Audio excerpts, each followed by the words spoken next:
Hey guys, what's up? It's Denise Salcedo with Fightful.com, and with me right now is Johnny Swinger.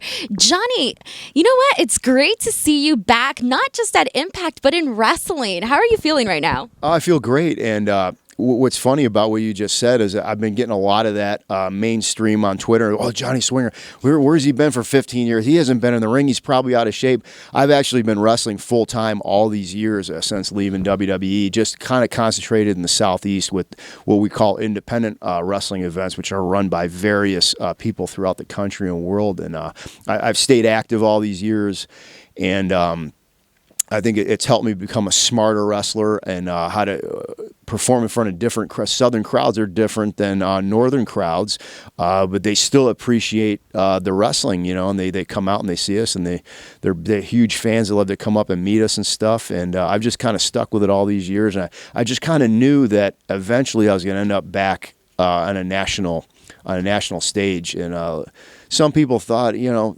maybe not kind of thing, but I just had a feeling, and man, it's just really all the stars have aligned for me, and it's great to be back. And I think it's a perfect time, and especially right now with Impact making this move to Access. You know, how does that feel, you know, being back at Impact right at this moment and this pivotal time? Right time, right place, right people in charge, people that appreciate what I still have to offer.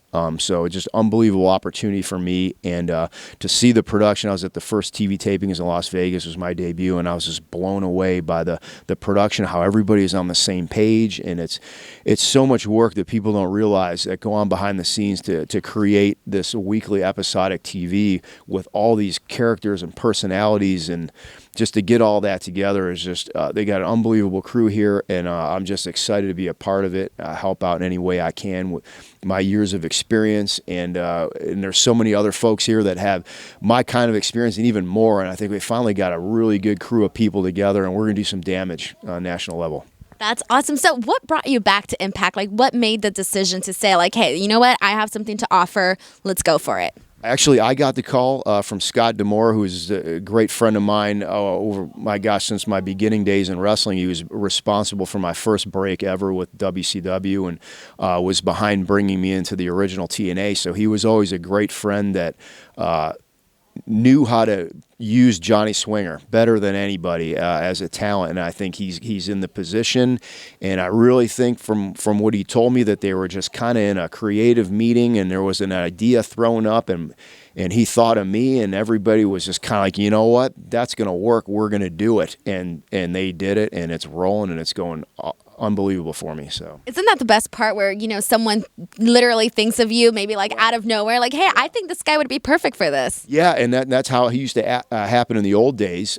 So I really feel like wrestling's come full circle, and it's kind of going back to like the original of, you know, what can we do here to make something special? Who can we get to get it done, you know? So I think that's pretty cool that we're doing it that way again. That's the way I came into it, and I think what's old is new again, and we can make it exciting for everybody. What do you hope to show the fans with your return? Just my years of longevity and the things that I've picked up working in front of the different crowds in the South and the North, and starting in Canada and being in Europe. There's a different style everywhere, so I kind of got a little bit, you know, picked up little things here and there over the years, and it just kind of commingle in there with some of the younger guys that coming into wrestling, and with some experience, but not been everywhere kind of thing. And I think I could maybe help them with a couple of things. I think they can help me. You know what I mean? Hey, Swinger, why don't you try this? And I don't know if I could do that. You could do it. You know what I mean? So I think we can get you out of that comfort zone, help each other out, yeah, and just make a great product. So now, speaking of that, you know, Impact has a really great, talented roster. Who are some guys that, you know, you're itching to get in the ring with? Well, there's a lot of different. Obviously, Brian Cage, the world's champion. My gosh, what an impressive looking guy! You see the arms on him? Oh. Yeah, he was in here earlier. Yeah, I mean, there's somebody I'd love to step in the ring with and see how people react to that. And but at the same time, I'm impressed with OVE. I mean, I love the gang mentality. They got a big heater there, and the madman. And I'd like to be involved in something with these guys and see how that would go. And I'm not very narrow minded to go, oh, well, I'm a bad guy or I'm a good guy. I think where they got me now, I could kind of interact with, really make a great segment with anybody that's on the roster. So, and it's been real positive, me coming back with a lot of the talent, giving me a lot of, real good inspiration and even ideas to use. So I look forward to working with everybody. Awesome. And last question, why do you think fans should tune in to watch Impact on Access? Well, we're all set to make this huge explosion nationally, and like I said, everybody's working together, and I think we actually have the stage and the network to do it on, and I think we're going to there's a lot of wrestling on TV right now, but I think that's going to be good. I think our show is going to be different in the sense that we're not just going out there and wrestling and doing the moves for the sake of a wow factor, but there's going to be a lot of story behind it, and there's going to be two guys wrestling, and they're going to have issues with each other, and people are going to want to see what's going to happen, be it on the pay-per-view or the following each TV show you're going to see. You're going to want to see the next one. So I think there's going to be a lot of good drama added to unbelievable athleticism and execution of the wrestling in the ring. Wonderful. Well said. Well, thank you so much for talking to me today. Guys, do not forget to like this video, subscribe to the channel for more, comment in the comment section below, and do not forget to check out Impact on Access every Tuesday starting October 29th.